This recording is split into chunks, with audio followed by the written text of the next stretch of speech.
Fanajahu subhanahu wa ta'ala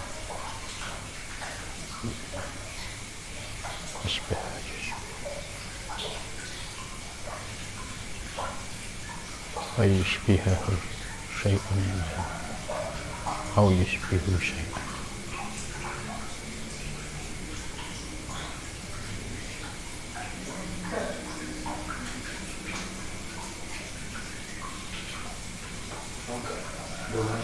Ya. Assalamualaikum warahmatullahi wabarakatuh. Ila hudratin Nabil Mustafa Rasulillah sallallahu alaihi wasallam wa ikhwanihi minal anbiya wal mursalin wal awliya wa syuhada wal sholihin wal malaikatil muqarrabin, khususun sanafan dan kitab Syekhul Akbar Muhyiddin Ibnu Arabi wa khususun Lahumul Fatihah. A'udzu billahi minasyaitonir rajim. Bismillahirrahmanirrahim. Alhamdulillahi rabbil alamin arrahmanir rahim. Iyyaka na'budu wa iyyaka nasta'in. Ihdinas siratal mustaqim. Shiratal ladzina an'amta 'alaihim ghairil maghdubi 'alaihim waladdallin. Bismillahirrahmanirrahim. Subhanaka la ilma lana illa ma 'allamtana innaka antal alimul hakim. La haula wa la quwata illa billahil aliyyil azim.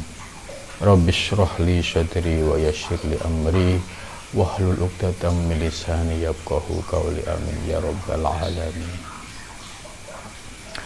Qala musannif rahimakumullah wa nafa'ana bihi wa bi ulumihi fid dharain. Amin ya rabbal alamin.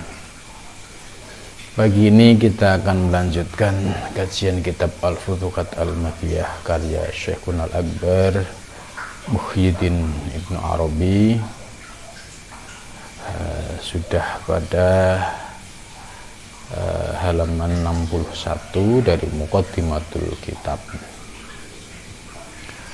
Pembahasan pagi ini akan melanjutkan dari pembahasan sebelumnya, bahwa menurut Ibnu Arabi ya, menguasai dalil akli maupun nakli dalam memperkuat argumentasi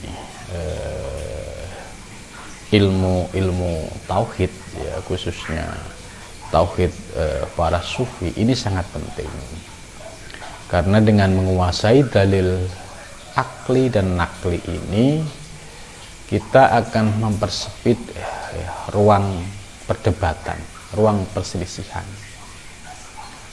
Sebab kalau kita tidak menguasai dalil, maka pintu perselisihan itu semakin terbuka. Maka Ibnu Arabi ini ya dalam menjelaskan ajaran tauhid para sufi itu dalilnya sungguh sangat kuat. Maka kalau ada orang yang menuduh bahwa ajaran tauhid para sufi yang diajarkan oleh Ibnu Arabi tidak berdasarkan ayat-ayat Al-Quran, itu sangat salah ya, tidak tepat ya tuduhan itu. Nah, itu tuduhan yang didasarkan pada asumsi-asumsi orang yang tidak paham atau orang yang tidak suka. Kalau dia bisa membaca langsung ke sumber primernya, yaitu kitab Al-Futuhat Al-Makkiyah, maka kita akan bisa memahami bahwa ajaran tasawuf para sufi yang disampaikan oleh Ibnu Arabi memiliki landasan dalil baik akli maupun nakli. Jadi sulit untuk dibantah lagi.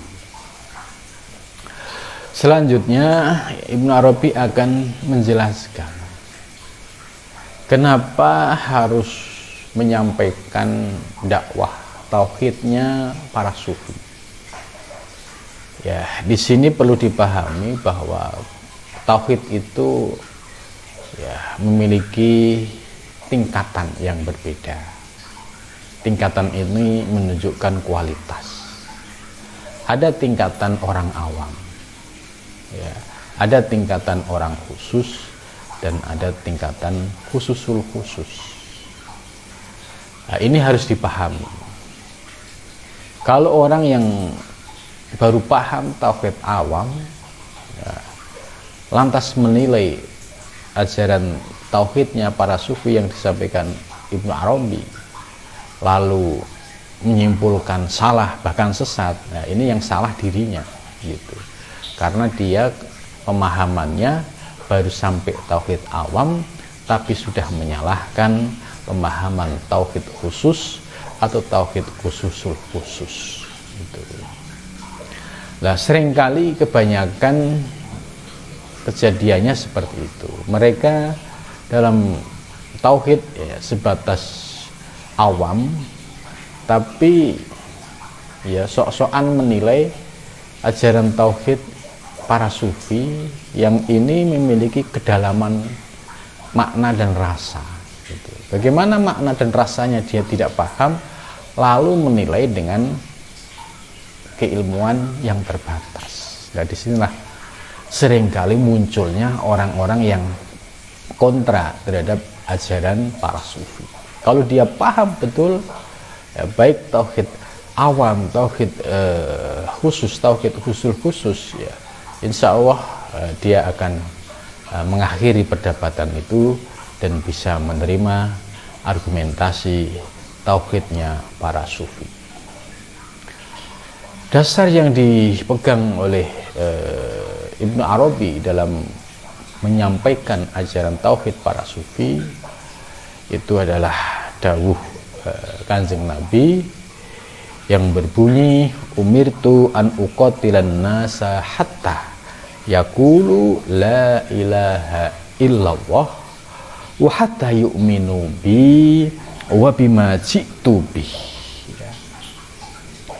Umirtu, aku diperintah, ini dawuhnya Kanjeng Nabi ya, diperintah an uqatila nas, untuk ya, memerangi an-nasa manusia,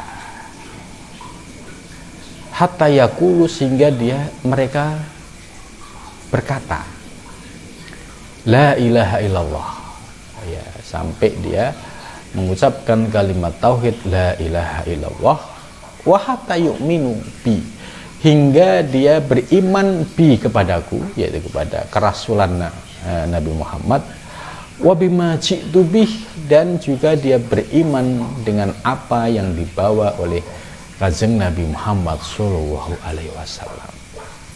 Nah, dalam memahami makna umirtu an uqatilan nas, ya ini jangan dipahami secara tekstual ya. Kelompok tekstual itu yang sering menyampaikan dakwah tauhid tapi dengan cara kekerasan. Itu ya sebenarnya orang-orang awam ya, kelompok Wahabi ini yang dia mendakwahkan tauhid tapi dengan cara kekerasan, dengan cara caci maki ya. Ini sebenarnya bukan ajaran Kanjeng Nabi ya, tapi ajaran yang dipenuhi dengan hawa nafsu dirinya ya. Jadi an uqatilan nas ya, konteksnya pada zaman Nabi ketika periode Madinah, kemudian Nabi melakukan perlawanan balik terhadap kafir Quraisy. Ya, ini dakwahnya bil jahri, dengan terang-terangan. Kamu Islam atau tidak? Kamu ya aslim taslam gitu. Kamu Islam ya Islam. Itu dilihat dari sisi konteksnya ya, dakwah di awal-awal ya seperti itu. Kalau dia Islam ya silahkan baca syahadat, tapi kalau tidak kan dia punya hak ya. Ada namanya kafir dhimmi, ada kafir harbi, itu dihormati hak-haknya dalam Islam itu, kecuali kalau dia melawan. Nah, melawan baru dilakukan perlawanan balik ya. Nah, bagaimana dalam konteks sekarang ya? Apakah kita juga akan memahami ini secara tekstual. Ketemu orang yang tidak paham tauhid, tidak memahami kalimat la ilaha illallah, ya, terus dibunuh. Nah, ini ya, teks hadis ini sering memicu ya tindakan kekerasan, ya, karena sebab memahami secara tekstual. Itu. Oh, teksnya ukotila, membunuh atau perang, berarti harus perang bunuh.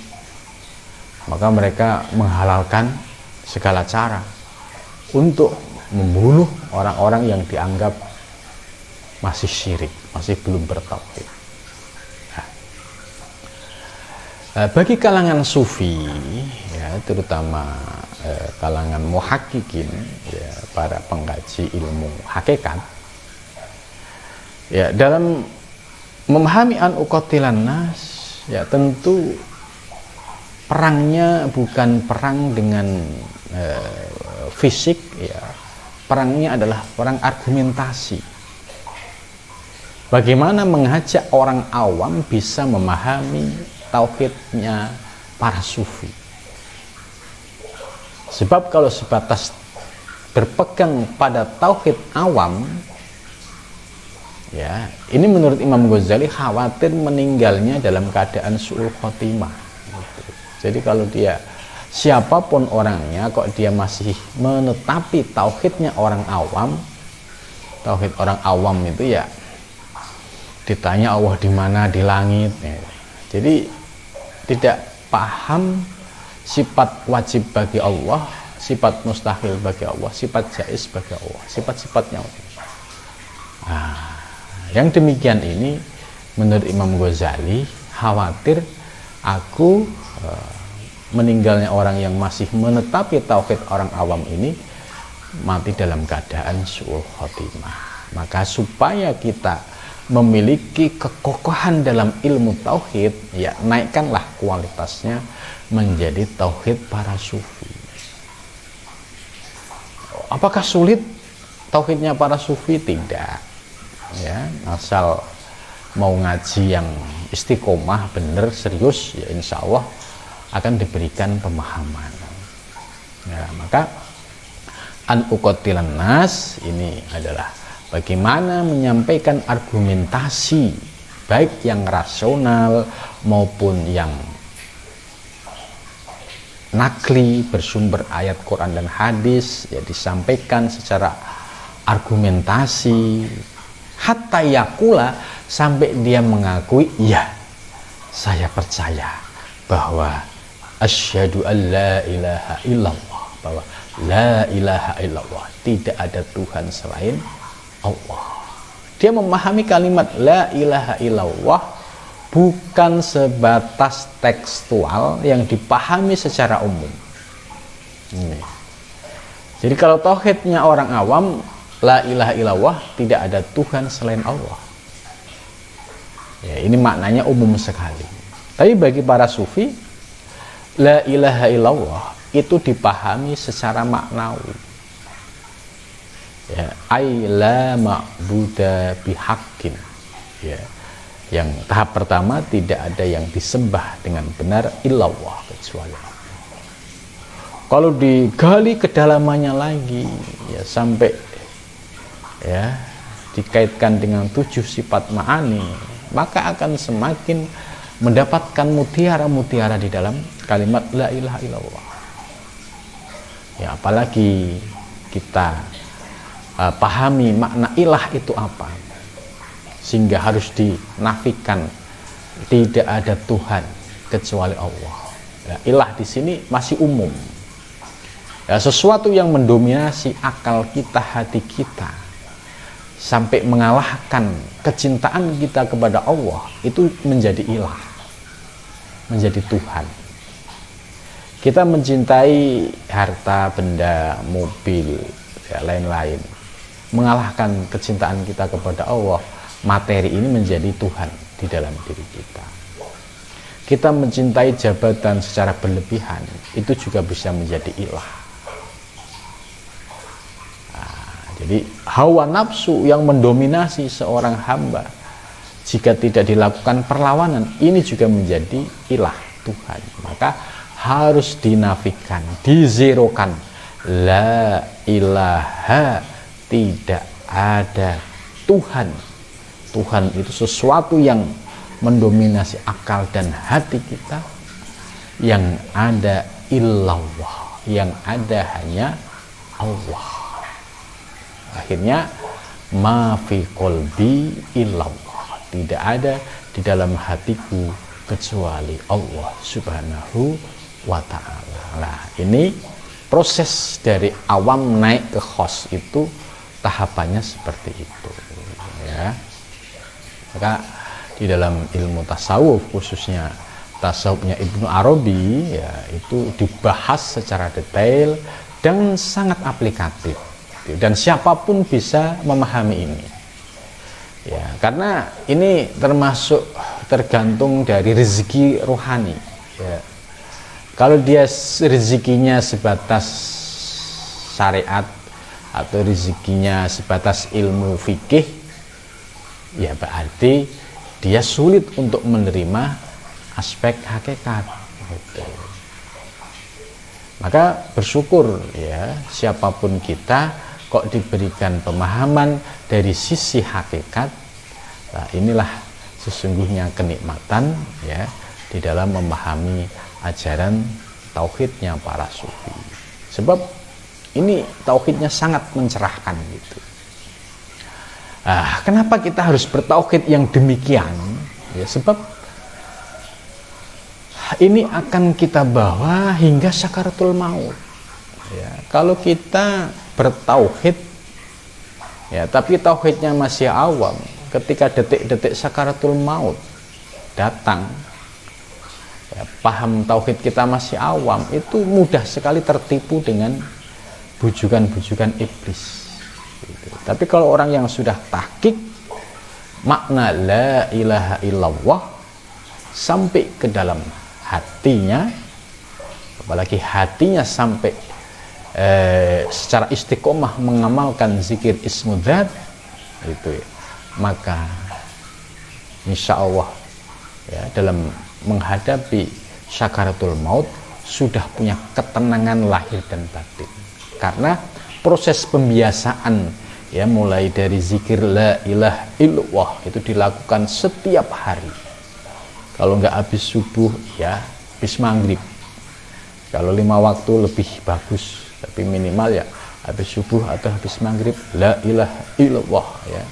Ada ijazah yang untuk zikir 100 kali, atau ijazah yang zikirnya 165 kali, ya, itu boleh diamalkan, gitu. Karena tujuannya untuk menggali makna di balik kalimat la ilaha illallah secara zauki, secara rasa, ya, gitu. Maka ketika orang-orang yang sudah terbiasa dengan kalimat zikir, ya, kemudian ditingkatkan dari zikir nafi isbat kepada ismudzat, Allah, ya, itu sudah tidak ada keraguan sedikit pun, ya, dalam menghadapi sakaratul maut, ya. Ini ada kisah nyata, ya, kisah nyata yang saya dengar dan saya saksikan sendiri, ya. Orang-orang yang ahli thariqah yang sudah terbiasa zikir ismudzat, ya, Allah, itu ketika menjelang detik-detik kematian itu nampak sekali ketenangan itu, ya. Saya pernah mengingatkan supaya untuk zikir, gitu, dijawab, ya. Jadi hatinya karena sudah terjadi pembiasaan waktu hidup itu dengan mengamalkan zikir ismudzat yang tak bersuara, tapi hatinya terus, ya, mengumandangkan kalimat Allah, itu dijawab, hanya menunjukkan ke hatinya. Itu artinya walaupun fisiknya itu sudah merasakan sakit yang cukup parah, tapi dengan menunjuk hatinya itu selalu ingat Allah, ya, maka ini sebagai bukti bahwa orang-orang yang istiqomah dalam zikir, ya, terutama zikir ismudzat, itu memiliki ketenangan karena sudah terjadi pembiasaan sejak dia masih hidup. Maka hal ini sangat berbeda dengan orang yang tidak pernah zikir, ya. Diajak zikir la ilaha illallah nggak mau, protes, ngapain zikir-zikir gitu kan, bid'ah itu, ya. Nah, coba orang yang seperti ini, ya, saat detik-detik sakaratul maut pasti kebingungan karena orang bisa zikir refleks ketika sakaratul maut itu karena ada proses pembiasaan. Tapi kalau lidahnya tidak dibiasakan, hatinya tidak dibiasakan, pada saat sakaratul maut tiba yang kita tidak pernah tahu kapan itu terjadi, maka pasti akan terjadi kebingungan. Itu. Maka ekspresinya, ya, orang-orang yang tidak memiliki kesiapan karena panik itu, lihat, ya, orang-orang mati yang kadang matanya agak melihat ke atas, melihat itu karena ada proses ketegangan dan proses tidak siap gitu. Tapi kalau orang yang sudah istiqomah, ya, mulai dari zikir nafis kemudian ismudzat, yaitu ketika kedatangan malaikat Israil, ya, itu merasakan kenikmatan seolah-olah dipanggil, ya ayyatuhan nafsul mutmainnah, wahai jiwa-jiwa yang tenang, ya. Karena orang yang bisa merasakan kenikmatan ini, ya, orang-orang yang sudah sampai pada nafsu mutmainnah. Irji'i ila rabbiki, kembalilah kamu kepada Tuhanku. Wadhuli jannati, dan masuklah kamu ke dalam surgaku. Rodiyatam mardiyah, dengan mendapatkan ridho dan diridhoi. Nah, ini kenikmatannya, ya, orang-orang ahli suluk atau para salikin ketika menghadapi detik-detik sakaratul maut. Nah, ini pentingnya memahami tauhid para sufi di sini. Maka makna an uqatilan nas, ya, itu tugas para ulama, para sufi itu terus mengedukasi, memberikan pencerahan kepada umat. Ini loh, kalau kamu tauhid awam, kalau kamu hanya modal tauhid awam, ini khawatir nanti saat sakaratul maut sulit untuk bisa berpegang pada kalimat tauhid la ilaha illallah. Maka perlu pembiasaan zikir secara istiqomah gitu. Maka perlu praktek secara rutin istiqomah setiap hari. Jadi, ini perlu pembiasaan. Dan juga kalau istiqomah pasti akan mendapatkan makna-makna hakikat dibalik kalimat la ilaha illallah, ya. Ini kalimatnya sederhana, tapi kalau dijelasin, ya, itu ternyata dahsyat, ya. Sementara orang yang tekstual tadi, kelompok-kelompok yang menggunakan ini sebagai dasar untuk membunuh orang, gitu. Ini ya karena tertutupnya mata hatinya, gitu. Semangat Islam tapi tidak dibarengi dengan pemahaman ayat Quran maupun hadis secara utuh, sehingga muncul perilaku-perilaku yang justru bertentangan dengan ajaran Islam.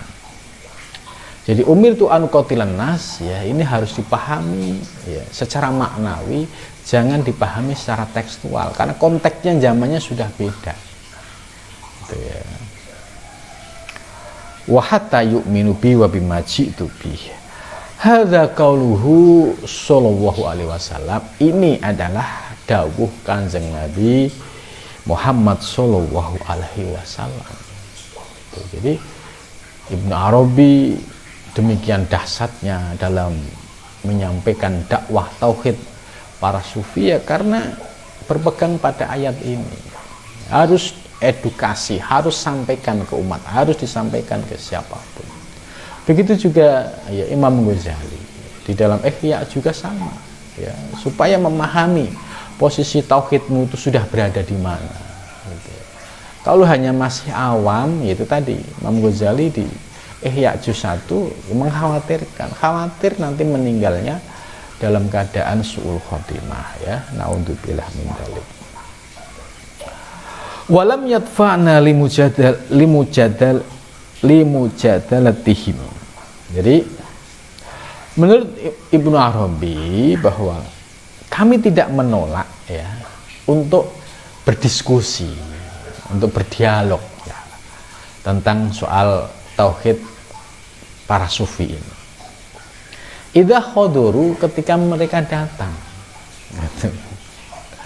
Idza khaduru, ketika mereka datang, terutama orang-orang yang kontra dengan tauhid para sufi, diajaklah dialog. Ya, kalau kita memahami argumentasi yang disampaikan oleh Ibnu Arabi ya, dalam pembahasan kitab sebelumnya, ya itu kita sudah nggak ragu lagi karena dasarnya kokoh itu. Idza khaduru innama huwal jihad. Itu. Jadi kalau kita mengajak diskusi orang yang anti tasawuf para sufi gitu ya, atau kelompok-kelompok yang kontra terhadap ajaran para sufi ya. Jadi melayani mereka ya untuk diajak dialog, innama huwal jihad. Ini adalah bagian dari jihad para sufi gitu. Maka ngaji kitab ini memberikan pencerahan kepada publik umat ya, supaya tahu betul ajaran apa yang sesungguhnya disampaikan oleh Ibnu Arabi. Ini juga bagian dari jihad gitu ya. Wasaifu, dan sebagai saif, pedang. Pedangnya bukan pedang secara fisik gitu ya. Tapi wasaifu in anada fi makilalahu, yaitu sebagai pedang argumentasi ya, ketika ada orang yang anada, menentang, fi makilalahu ya, pada sesuatu yang disampaikan gitu. Jadi penguasaan dalil qot'i ya, baik yang akli maupun nakli, ini bisa menjadi saif, pedang argumentasi untuk melawan orang-orang yang menentang ya, bukan pedang fisik gitu. Kalau argumentasi pedangnya dipakai ya, ini konteksnya sudah beda ya, harus beradu argumentasi keilmuan. Nah, inilah oleh Imam Ghazali ya, itu adalah jihad dan itu sebagai saif, yaitu pedang dalam konteks untuk melawan orang-orang yang menentang.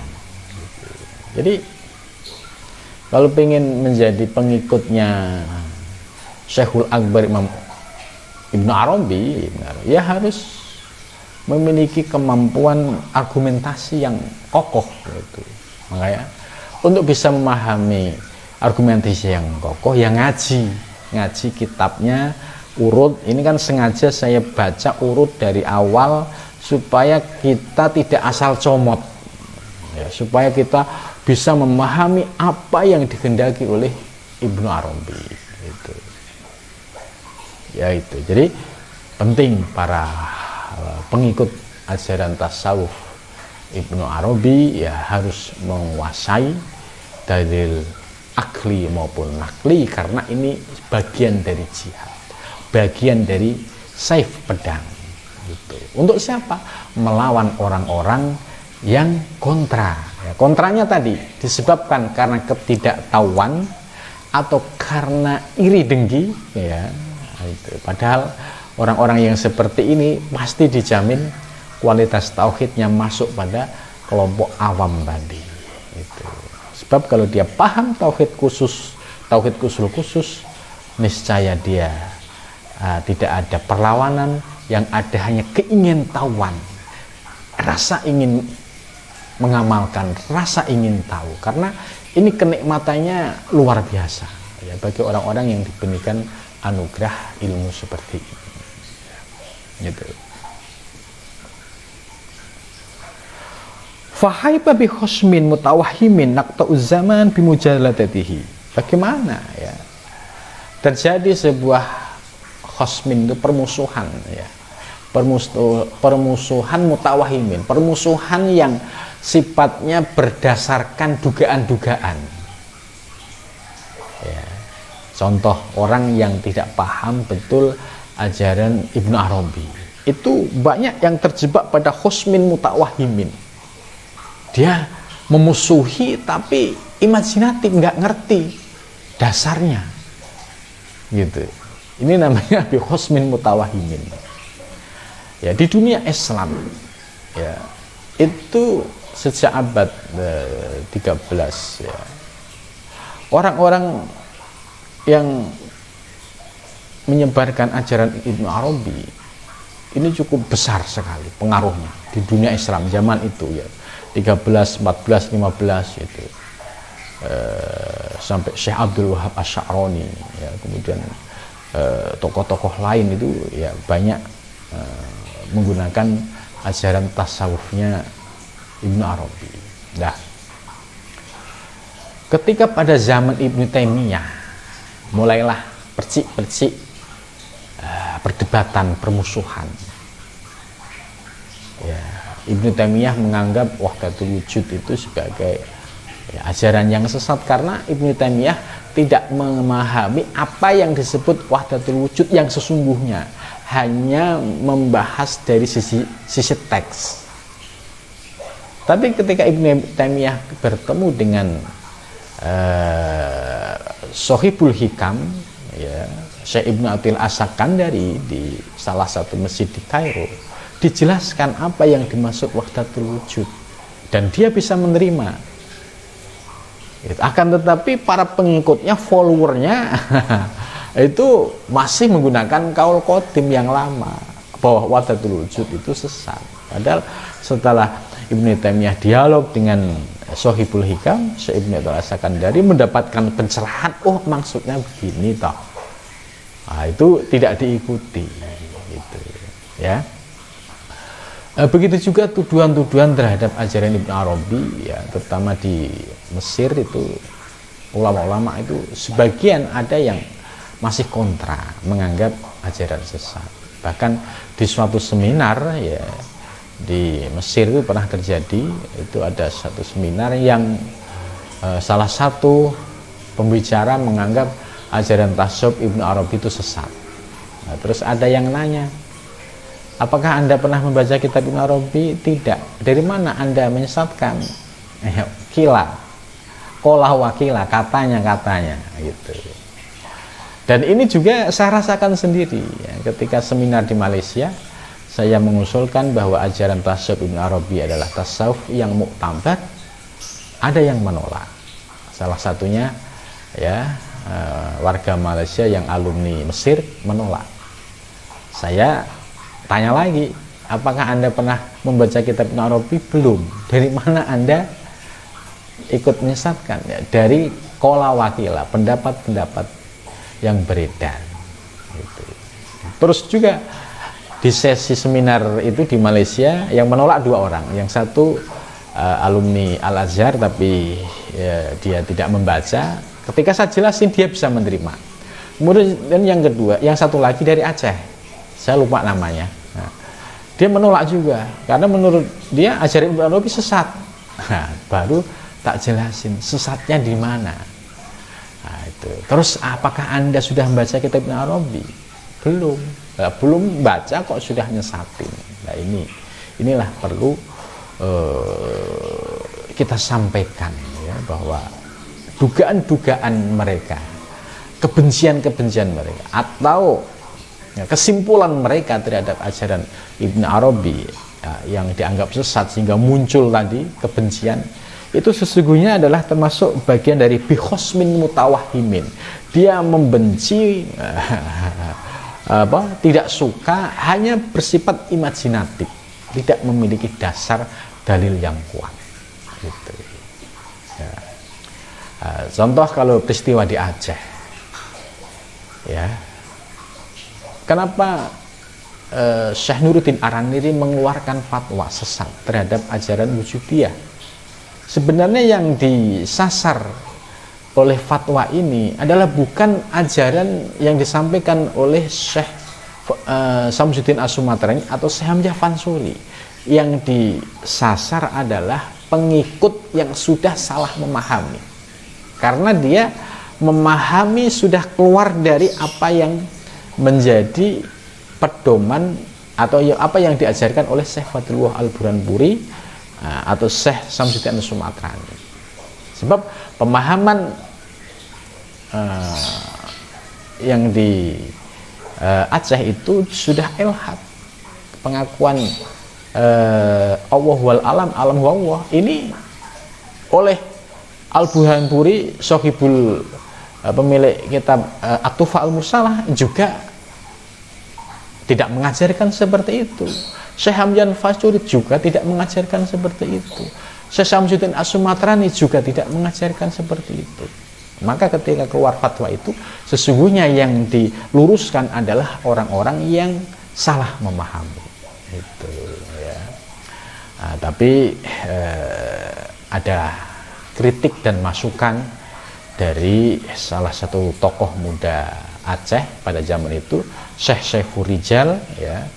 Beliau berdiskusi dengan Syekh Nuruddin soal wahdatul wujud, ya. Akhirnya dalam argumentasinya Syekh Saiful Rijal ini menang, sehingga akhirnya Syekh Saiful Rijal ini diangkat menjadi mufti menggantikan Syekh Nuruddin Araniri, dan Syekh Nuruddin Araniri pulang balik ke kampungnya di Ranir, India sana.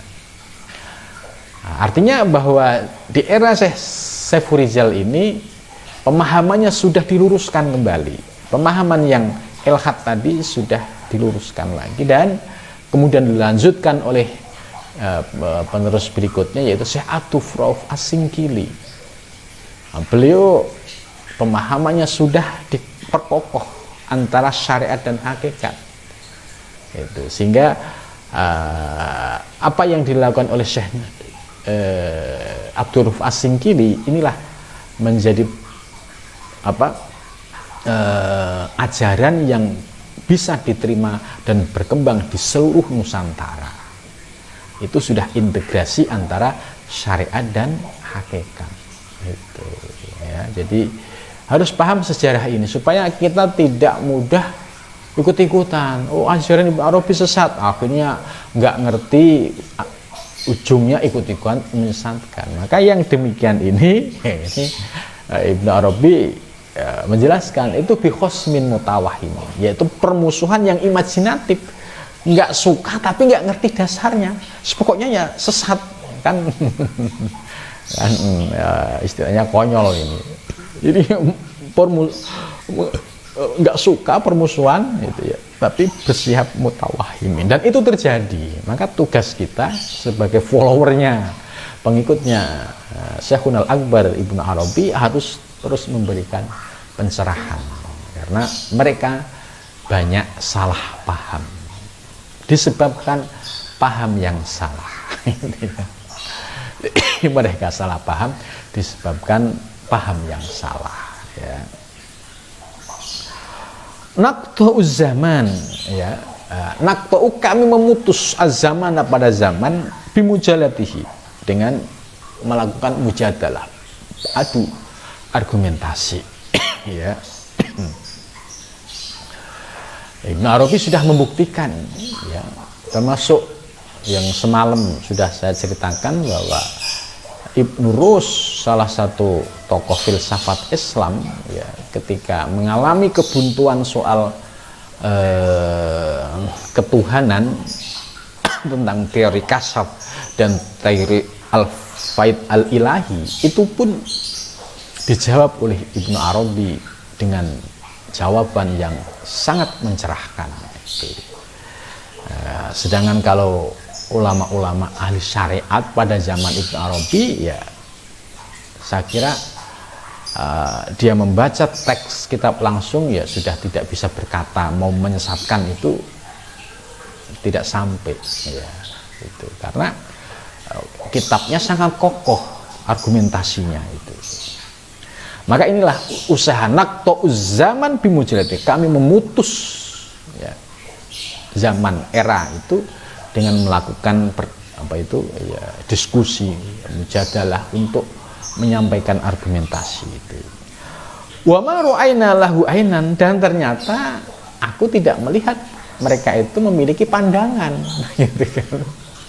Itu sama tadi yang saya cerita di seminar di Kairo, ada yang menolak, ditanya pernah kamu baca, ternyata nggak pernah baca. Ya, yang di Malaysia saya sendiri merasakan langsung. Saya tanya, apakah Anda pernah baca? Tidak, gitu. Ini sama. Wa ma ra'ayna lahu ainan. Ya, dia nggak punya pandangan, nggak punya apa itu yang disesatkan, sisi mananya itu nggak tahu. Walaqala lana syai'an, dan tidak ya berkata lana bagi kami syai'an. Ya, jadi dia musuhin tapi nggak ngerti apa yang dimusuhin itu. Pokoknya sesat. Ya, ini kan pakai pokoknya, ya nggak punya argumentasi. Jadi wa ma ra'ayna lahu ainan, dan kami tidak melihat baginya itu sebuah pandangan, dan wala qala lana syai'an, dan tidak berkata lana syai'an, dan mereka tidak berkutik sama sekali, ya. Wa innaman nahnu ma'ama waqa'alana, dan sesungguhnya kami ma'ama waqa'alana, ya sesuai dengan kejadian yang terjadi pada zaman kami, fi nufusina wa natakhayyalu ana ma'aghrinya, ya di dalam diri kami, wa natakhayyalu, dan kami kami yang mengajak untuk itu berdiskusi, berdialog, ya ma'aghirina, beserta selain kami itu. Jadi Ibnu Arabi selalu mengajak diskusi, dialog, ya, siapapun, siapa. Maka di zaman Ibnu Arabi sendiri kayaknya itu orang yang berani berdialog, diskusi, atau menyalahkan ketika Ibnu Arabi saat hidup itu kita belum pernah menemukan itu, ya. Perlawanan atau orang yang tidak setuju hanya mulai dari Ibnu Taimiyah. Tapi ketika zaman Ibnu Arabi masih hidup, itu nggak ada lawan yang imbang, ya, untuk menyalahkan atau menganggap sesat ajaran Ibnu Arabi, ya. Karena dari mulai tokoh filsafat, tokoh fuqaha, ya, semua takjub dengan kedalaman ajaran Ibnu Arabi dalam kitab Al-Futuhat Al-Makkiyah ini, ya. Wa ma'ahadha, dan serta ini, fa innahum radhiyallahu anhu, fa innahum, maka sesungguhnya mereka, radhiyallahu anhu, semoga Allah ridho terhadap mereka, gitu. Jadi Ibnu Arabi mendoakan, ya, mudah-mudahan mereka mendapatkan ridho dari Allah, gitu, ya. Istahidu, ya, istahidu, teruslah bersungguh-sungguh, ya. Itu pesan buat kita ini, istahidu, ya, bersungguh-sungguhlah untuk memahami secara utuh, ya. Wa khairan, dan sebaik-baiknya qasadu, ya, kamu memiliki tujuan itu. Wa in kana alladzi taraku, ya, bagaimana kalau ada orang yang meninggalkan, nggak mau menolak, gitu, ya nggak apa-apa, ya. Aujaba alaihi min alladzina shaghalu nufusahum, ya. Wa in kana, dan jika ada siapa alladzi orang taraku, mereka yang meninggalkan, aujaba, maka wajib alaihim, atas mereka, minal ladzina, dari orang, shaghalu, yang mereka sibuk, nufusahum, terhadap dirinya. Ya, bagaimana kalau orang-orang yang meninggalkan? Ya, itu bisa dipastikan bahwa orang-orang yang menolak dan meninggalkan ajaran-ajaran ibarat mutiara ini, ya pasti alladzina saghulun, yaitu orang-orang yang disibukkan oleh hawa nafsunya, gitu. Jadi orang-orang yang diajak untuk menyucikan hati, menyucikan jiwa, ya itu kalau dia menolak, ya berarti orang ini dikuasai oleh hawa nafsunya. Tapi kalau bagi para pecinta ilmu-ilmu ketuhanan, bagi para pecinta, ya, kebersihan hati dan jiwa, ya pasti dia akan menemukan sebuah mutiara itu. Karena ya ajaran ini ajaran yang, ya, ibarat mutiara yang diperlukan oleh semua orang, gitu. Maka kalau ada orang menolak, jelas berarti dia sagolu nufusahum, dia istilahnya dia kelibet oleh hawa nafsu dirinya sendiri gitu. Ya bagaimana wong dia sama hawa nafsunya aja kelibet, nggak bisa melepas, nggak bisa menundukkan. Nah, ya, bagaimana mungkin bisa mendapatkan mutiara ilmu-ilmu hakikat yang diajarkan oleh Ibnu Arabi ya. Wallahu yanfa'ul kulla biqasdihi ya, mudah-mudahan Allah memberikan manfaat al-kulla semuanya ya, biqasdihi dengan tujuannya. Jadi maksudnya ya, ini sebagai doa dari Ibnu Arabi, mudah-mudahan Allah memberikan kemanfaatan seluruhnya, jadi berarti baik secara lahir maupun batin, biqasdihi ya sesuai dengan niat dan tujuannya. Kalau kita niatnya karena pengen mengetahui untuk bisa memahami, merasakan ya mutiara-mutiara ajaran tasawufnya para sufi atau tauhidnya para sufi, ya insya Allah kita akan diberikan kemudahan dalam memahaminya. Tapi kalau dia belajar hanya ingin mengetahui ya, kayak orientalis ya, dia belajar tapi tidak untuk diamalkan ya sesuai dengan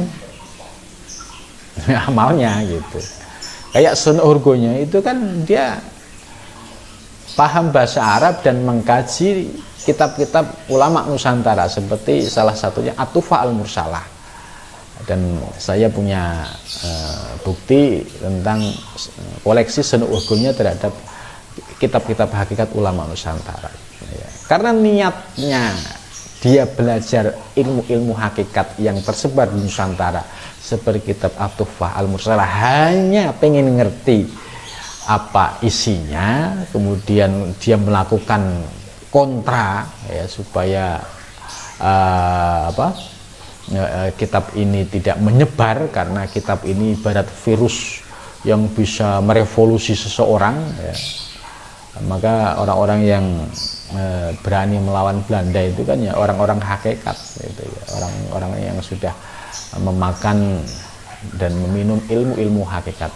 Sebab orang yang sudah memahami hakikat, yang tidak ada yang ditakuti kecuali Allah Subhanahu wa taala itu ya. Maka manfaatnya ya ada manfaatnya. Manfaatnya apa? Sun Urgonya yaitu manuskrip ulama Nusantara sampai sekarang terjaga di Leiden University. Ini salah satu manfaatnya.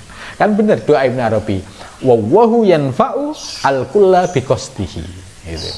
Kalau para salik, para ahli thariqah belajar ilmu hakikat untuk diamalkan, ya pasti nanti akan merasakan.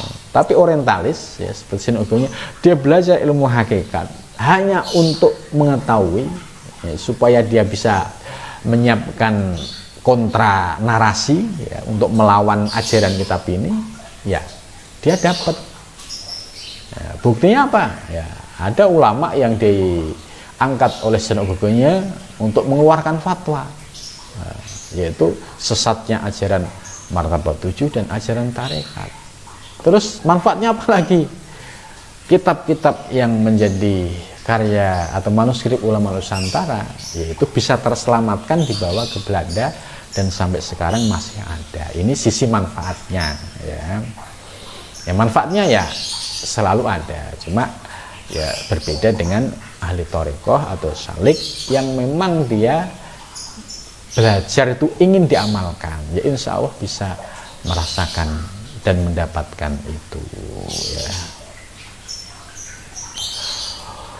Walau takwil ya, andai seandainya nggak panjang lebar ini Ibnu Arabi ini, andai tidak harus dijelaskan secara panjang lebar, latakalam tu alama komatil ulum wa maturibiha.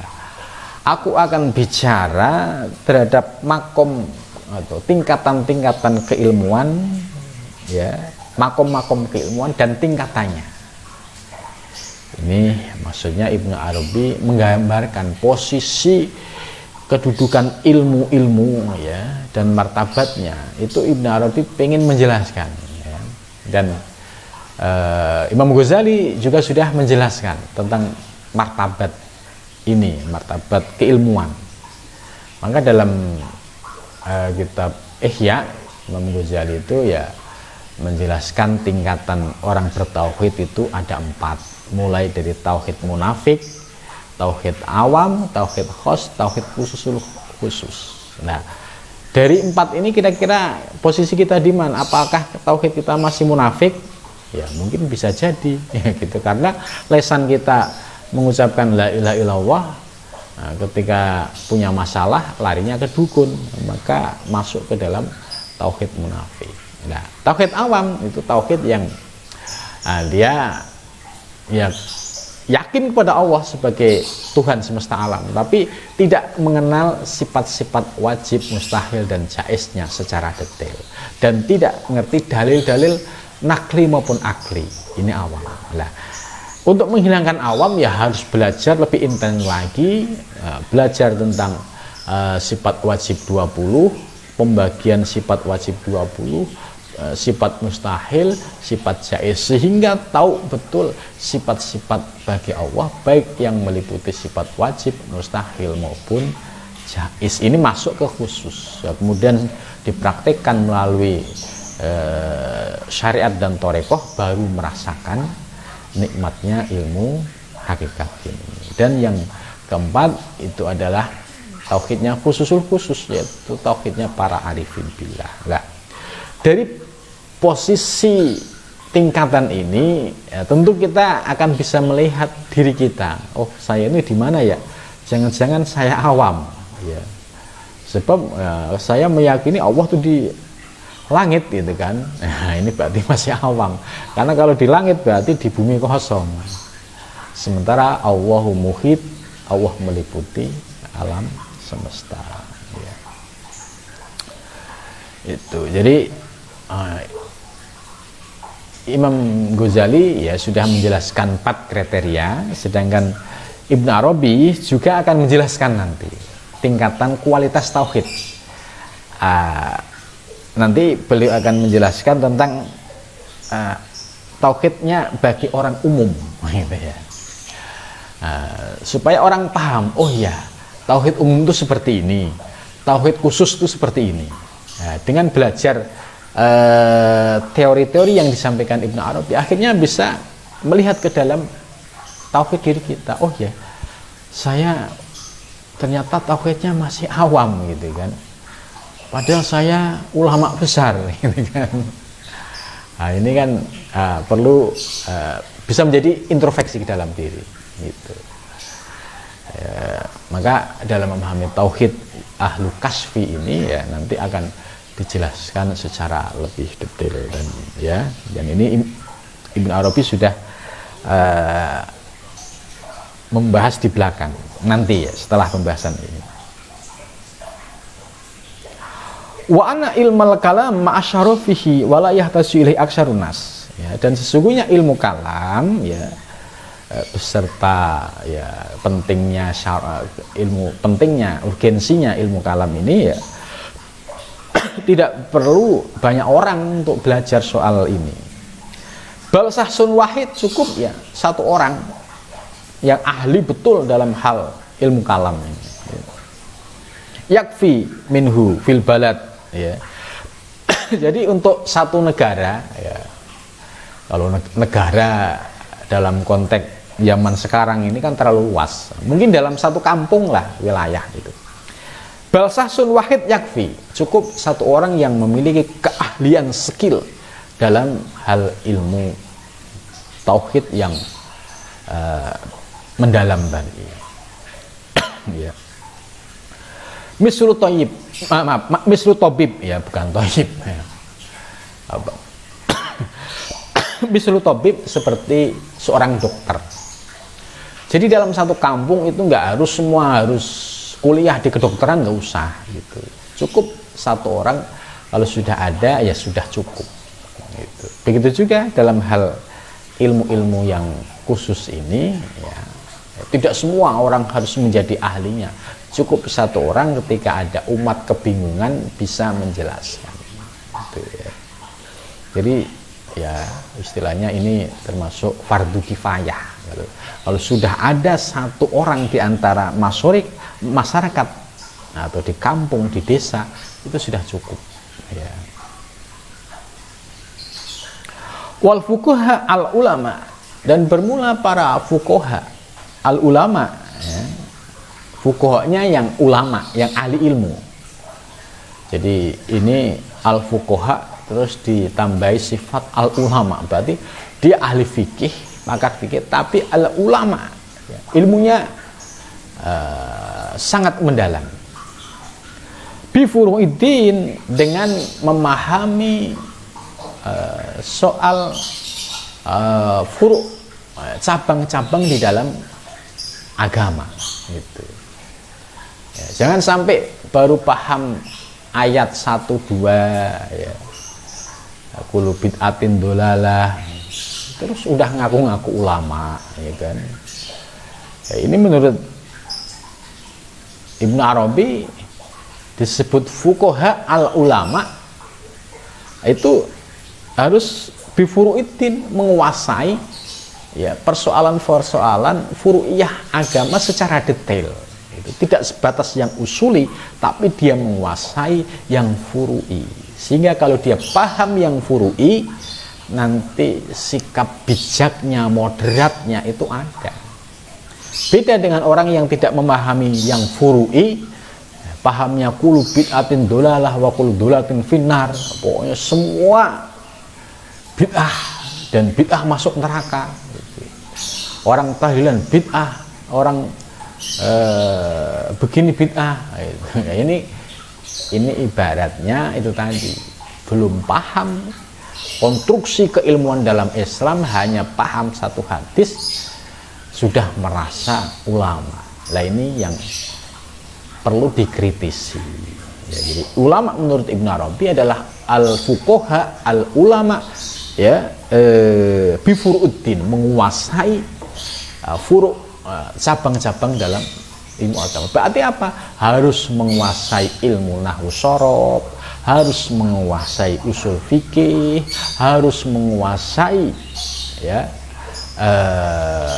ilmu balaghoh, harus menguasai kaidah-kaidah tafsir, ya, kemudian ilmu hadis dan sebagainya. Kemudian menguasai soal ulama-ulama fikih, ya, pendapatnya misalkan madzhabul arba'ah, itu harus dikuasai betul, sehingga dia bisa istinbat, ya, ketika ada persoalan yang tidak ditemukan teksnya di dalam Quran dan hadis, ya. Laisu kadzalik, ya, tidak seperti itu, ya. Balin nas muhtajuna ilal kasroh min ulami syariah, ya. Akan tetapi manusia itu lebih membutuhkan, ya, banyaknya ulama syariat, ya. Penting, ya, ulama syariat juga penting, ya, untuk mengajari masalah sholat, dari wudhu sampai sholat, ya, itu perlu perlu banyak ustadz seperti ini. Tapi yang ustadz yang ahli hakikat itu nggak usah banyak-banyak, gitu. Balsahsun wahid yakfi, ya, satu orang tapi dia ahli menguasai, itu cukup. Tapi kalau ustadz yang min ulama syariat, dari ulama syariat, ya, ini muhtajuna ilal kasroh, butuh banyak, karena untuk memberikan penjelasan dari soal ibadah, mulai dari wudhu sampai sholat dan ibadah-ibadah lainnya. Wa fi syariati bihamdillah al-ghaniyah wal kifayah walau matal insan wa huwa la ya'rifu istilhal qailin bi ilmin nadhar mislul jawhal wal ard wal jism wal jasmani war ruh war ruhani lam yas'alhu wa. Itu ini pendapat komentar Ibnu Arabi yang menarik ini. Walau matal insan, andai ada manusia yang mati, wa huwa la ya'rifu, dan dia tidak mengetahui layas istilahal qailin, istilah, ya, ilmu-ilmu yang sering diucapkan para ulama kalam, gitu. Bi ilmin nadhar, dengan ilmu nadhar. Ilmu nadhar itu ya ilmu filsafat, gitu, ya. Mislu al-jauhar, nggak paham soal istilah jauhar, wal art, jauhar itu unsur-unsur, art itu zat, wal jism dan fisik jasmani, ya, aspek physically, ya, waruhani, ya. Jadi kalau sampai nggak paham soal itu nggak apa-apa, gitu kan. Lam yas'alhu, tidak akan ditanya oleh Allah kalau nggak paham soal itu, gitu ya. Andalik wa inna ma yas'alullah, akan tetapi akan ditanya oleh Allah, akan tetapi Allah akan bertanya an-nasa kepada manusia amma aujaba alaihim, yaitu dari hal-hal yang pokok yang diwajibkan dalam agama, minat taklif, yaitu dari taklif syariat, ya, seperti rukun iman, rukun Islam. Nah, ini yang nanti akan ditanya oleh Allah pada saat manusia meninggal. Jadi artinya, ya kalau kita pengen menjadi manusia yang pas-pasan, ya cukuplah menjalankan ya ilmu fikih syariat. Tapi kalau kita ingin bisa menjadi yang istimewa, ya tentu bisa meningkatkan kualitasnya, ya khosotan. Wallahu, dan bermula Allah, yarzukuna, mudah-mudahan memberi rezeki kepada kami, al haya, rasa malu, minhu, dari Allah. Ini kalimat terakhir ini istilah jeweran. Mudah-mudahan Allah memberikan rezeki kita malu, gitu. Malu apa? Ya kalau kita menghadap Allah, ya hanya bekal ilmu-ilmu syariat lahir, ya itu rasanya malu, karena kita tidak akan mengenal Allah, ya sampai pengenalan yang hakiki, gitu. Sementara dalam ibadah, ya la tasihul ibadah illa bima'rifatil ma'bud, ibadah tidak sah kalau tidak mengenal siapa yang disembah. Kalau sholatnya hanya berdasarkan fikih, ya kan sholat-sholatan, takbir, salam, selesai, udah. Tapi kalau kita belajar ilmu tasawuf hakikat, kan kita diajari bagaimana kita bisa khusyuk, khudur, ya, pada saat mulai takbir sampai salam. Maka yang kalimat terakhir, mudah-mudahan kita diberikan rezeki rasa malu. Rasa malu apa? Malu kalau kita ini hanya punya modal ilmu fikih tok. Sebab yang dibutuhkan dalam ibadah tidak sebatas ilmu fikih, ternyata ada ilmu tasawuf. Di dalam ilmu tasawuf ada ilmu hakikat. Gitu. Jadi kalau kalian nggak punya rasa malu, ya cukuplah belajar fikih, gitu. Jadi ini doa yang terakhir ini zewer ini. Wallahu yarzuquna haya. Ya Allah, mudah-mudahan kita diberikan rezeki malu. Ya malu apa ya? Malu kita modal ibadah hanya aspek lahiriah, tidak memahami aspek batin, sehingga rasa malu inilah yang membuat kita untuk terus memperbaiki baik secara lahir maupun batin. Nah, mudah-mudahan kita diberikan anugerah bisa memahami apa yang disampaikan Ibnu Arabi dan bisa mengamalkan dalam kehidupan sehari-hari. Wassalamualaikum warahmatullahi wabarakatuh.